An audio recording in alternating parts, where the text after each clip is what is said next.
A esquerda de iPhone na mão é a nova burguesia mundial.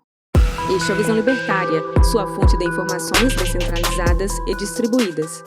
Os anos 60 foram marcados pelo movimento que ficou conhecido como contracultura, uma época de agitações marcada pela música, pelas drogas, pelo sexo livre e por movimentos sociais, como a luta dos negros americanos pelos direitos civis, liderados por Martin Luther King, do feminismo ganhando espaço na sociedade para as mulheres e também movimentos ligados à ecologia.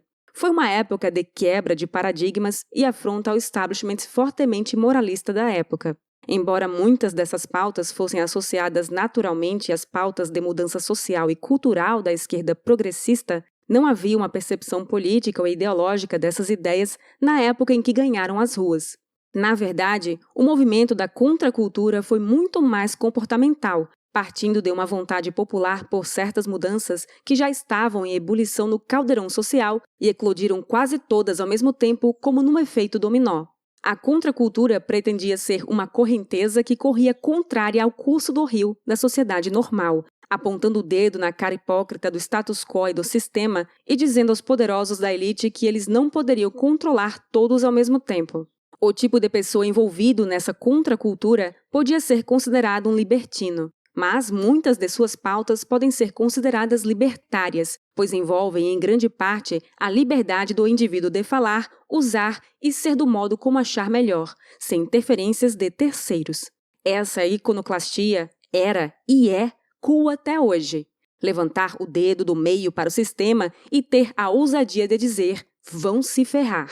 Havia uma grande inocência na América do Norte nessa época sobre tudo o que envolvia essas mudanças sociais e comportamentais, pois o grande inimigo comunista estava longe, por trás da cortina de ferro. Apesar disso, a caça às bruxas, promovida pelo senador Joseph McCarthy a políticos e personalidades supostamente comunistas, ajudou na verdade a desgastar a opinião pública sobre o tema, instalando um clima de neurose e tensão. Isso cansou a todos rapidamente e, num efeito psicológico reverso, ajudou a contracultura a espalhar ainda mais os ventos da mudança na sociedade. Isso porque o povo, em geral, tende a detestar o Estado, ainda mais quando se torna autoritário. No caldeirão político do Brasil dos anos 60, a contracultura teve um tom mais de protesto por conta do regime militar. Mas isso não foi além de alguns estudantes universitários burgueses aderindo à luta armada por pura dor na consciência por terem nascido na classe média. Após algumas gerações, podemos ver o quanto o quadro mudou. Os ideais e pautas da contracultura dos anos 60 e 70 já não são o que eram, uma luta contra o status quo. Houve uma completa inversão do quadro anterior numa guinada de 360 graus, que não foi percebida pela maioria. O fato é que a contracultura de ontem tornou-se o establishment de hoje. O sistema assimilou essas pautas e as incorporou de forma que as ideias ontem vendidas para afrontar o sistema são as mesmas ideias que o sistema hoje tenta impor e são empurradas goela abaixo da sociedade como sendo o novo normal. As pautas comportamentais usadas pela esquerda como instrumento de mudança social foram cooptadas pela elite mundial, que viram nelas algo de útil, um produto para as massas, e passaram a ser vendidas em todos os setores, nas universidades, na mídia, na política e nas artes em geral. Mas como isso aconteceu? Isso aconteceu porque tais políticas se encaixam perfeitamente nos ideais propostos pelo globalismo neoliberal, que não é outra coisa senão um positivismo cientificista misturado a socialismo fabiano. Em outras palavras, a esquerda tornou-se a nova burguesia que eles tanto odeiam, os donos do capital. Ou, como Marx gostava de dizer, a classe dominante. Basta ver quem defende seus valores publicamente. Na grande mídia, os grandes veículos de comunicação, salvo raras exceções, possuem as mesmas pautas e viés narrativo, parecendo que tudo foi escrito por um só redator. As causas do bem, sociais ou ecológicas, são sempre defendidas prontamente pelo beautiful people que povoa as telinhas de TV e realities, quase como uma obrigação moral de se posicionar moralmente contra crimes de ódio. No âmbito jurídico, parece claro que a justiça de hoje reviu até mesmo o conceito de que deveria manter-se cega. Ao que parece, chegaram à conclusão de que ela atua melhor levantando sua venda para ver com um olho. O esquerdo, claro. Ser progressista hoje é ser mainstream, significando ser aceito e que você faz parte de um clube que diz sempre aquilo que é correto, a própria definição do moralismo antes denunciado como a alma da burguesia.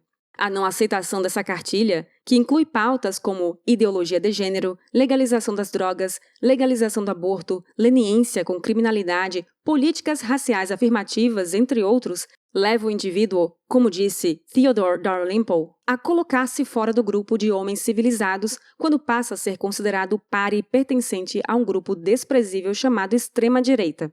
Desde Bill Gates, passando por Jeff Bezos, músicos como Roger Waters, atores renomados como DiCaprio e chegando até Anitta, atores globais e até mesmo o punk João Gordo, o que se vê é a adoção do mesmo discurso e visão de mundo progressistas, e que tem como arma rotular pessoas que têm a visão de mundo com valores diferentes de fascista, reaça e extrema-direita.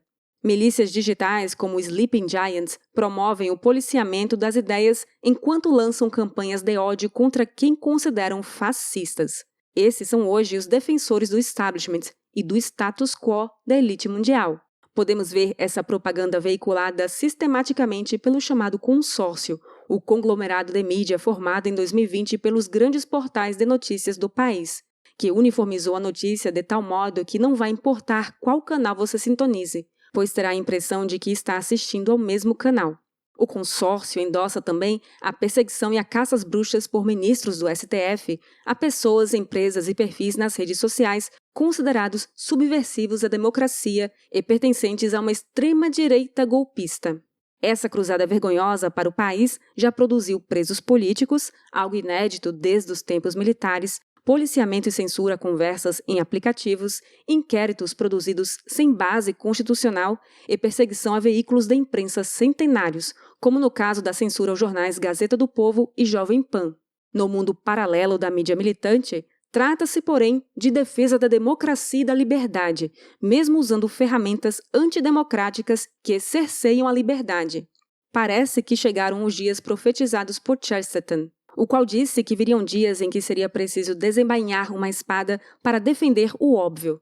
Suas máximas nunca foram tão atuais, como, por exemplo, abre aspas, uma coisa morta pode seguir a correnteza, mas somente uma coisa viva pode contrariá-la, fecha aspas. Assim, a contracultura de hoje, aqueles que nadam contra a correnteza, os diletantes da sociedade de hoje, são exatamente aqueles identificados com o espectro da direita, sejam conservadores ou libertários. São estes, rotulados como extremistas, que apontam para os riscos de uma sociedade que caminha não para mais liberdade e democracia, mas precisamente o contrário. Como rebeldes combatendo o império, esses divergentes da cultura pós-moderna combatem aquilo que é ignorado por aqueles que acreditam nos ideais propostos pelo globalismo neoliberal, a absorção do indivíduo pelo coletivismo e a uniformização da opinião num molde padrão. Como Chesterton em seus dias, esses tais são impertinentes contra a reforma do pensamento e a sinalização de virtude que apenas mascaram um perigo real, um meta-estado que avança em todas as áreas de modo sufocante. Eles enfurecem a elite falando em coisas como realidade, verdades e tradições, coisas que por si só formam barreiras intransponíveis ao pensamento líquido de hoje, avesso ao senso comum tão defendido por Chesterton. Por essa razão, por falar coisas desagradáveis e alertar para o risco de que estamos caminhando a passos largos para 1984 e não para uma Disneylândia, esses diletantes são considerados párias e uma raça que deveria ser banida e eliminada com o uso de inseticidas do bem, como foi mostrado no episódio Engenharia Reversa da 3ª temporada da série Black Mirror, onde um grupo de humanos com algum tipo de mutação são chamados de baratas e caçados numa campanha de limpeza étnica.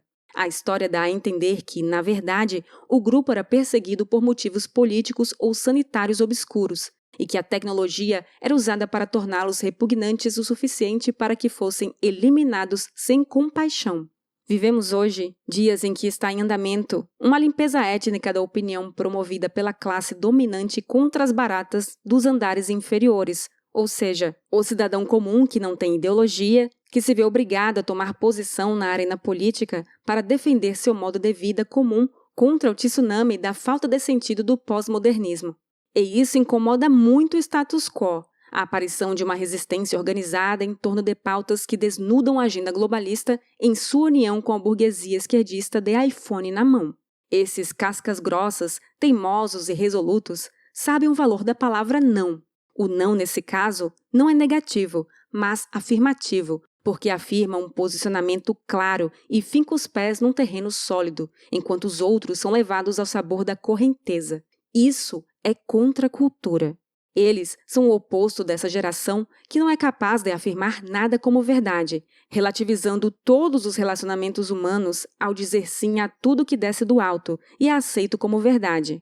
Entretanto, aquele que diz sim a tudo não está afirmando nada. Quem só é capaz de dizer sim abriu mão de ter opinião própria, sendo incapaz de escolher entre algo ou nada, pois tudo passa a ter o mesmo valor. Essa é uma encruzilhada psicológica, um paradoxo que aniquila o intelecto imposto àqueles que aceitam essa cartilha da elite burguesa dominante como se fosse uma norma extraída do livro 1984. Liberdade é censura, e censura é democracia. Contudo, os rebeldes dessa nova contracultura estão dispostos a tomar sobre si o fardo desse encargo de levar adiante o estandarte já levantado por Chesterton, entre outros, ainda que sejam a cada dia mais odiados e combatidos. Isso porque eles sabem que sua batalha por liberdade verdadeira não é apenas uma batalha pessoal, mas uma causa para todos, incluindo aqueles que os odeiam hoje. Ou, parafraseando Chesterton, é preciso prender o coração à coisa certa. A partir do momento em que temos o coração ancorado, temos liberdade para as mãos. Sem âncora alguma para prender-se, a liberdade, que essa nova burguesia tanto procura, já escorreu por entre seus dedos. Obrigada por sua audiência. Este artigo foi sugerido e escrito por Aldo Vieira, revisado por Donda e narrado por Baby Yoda. Se você deseja acompanhar nosso conteúdo, inscreva-se no canal e clique no ícone de campainha. Até a próxima!